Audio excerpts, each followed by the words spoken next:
During an interview with GB News, Reform leader Nigel Farage issued a scathing response to those who drowned him out during the recent PMQs.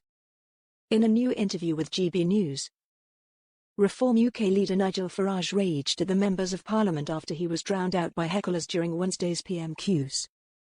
The politician was joined by Home and Security editor Mark White on board a boat in the English Channel, where they discussed the migrant crossing and even shockingly spotted one being escorted by French authorities.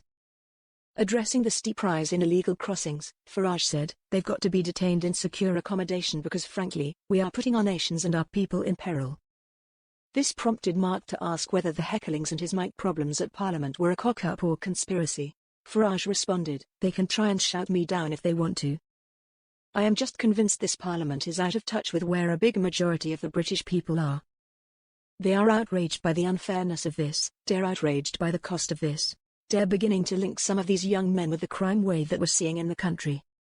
It's not acceptable. We cannot have people coming in and in a couple of days walking our streets and then working for Deliveroo or whatever else," the politician fumed. The heckling took place while Farage attempted to ask a question about the small boats crisis in the House of Commons, but he was interrupted by rowdy parliamentarians when he tried to grill Prime Minister Keir Starmer about immigration. He also used his moment to attack French leader Emmanuel Macron, branding him an increasingly arrogant anti-Brexit French president. Farage began by saying, "People voted for Brexit," but before he could finish, he was disrupted by an MP shouting, "Because they were lied to." However, the Reform chief went on to say that Britons want the government to stop illegal migration. The Clacton MP then turned to glare at another MP behind him when he interrupted his question, while one politician could be heard saying, "Will you shut up?" He then asked Starmer, "Does the Prime Minister understand that the demand today is even greater than it was back in 2016 and that we demand?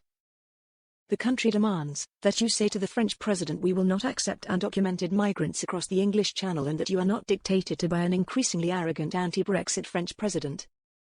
To which Sir Keir hit back and said Mr Farage's approach amounted to sticking two fingers up at your neighbours and then expect them to work with us. "We are fixing the mess that we inherited. We are working with other countries to ensure that we take the measures necessary to stop people crossing the Channel," he added.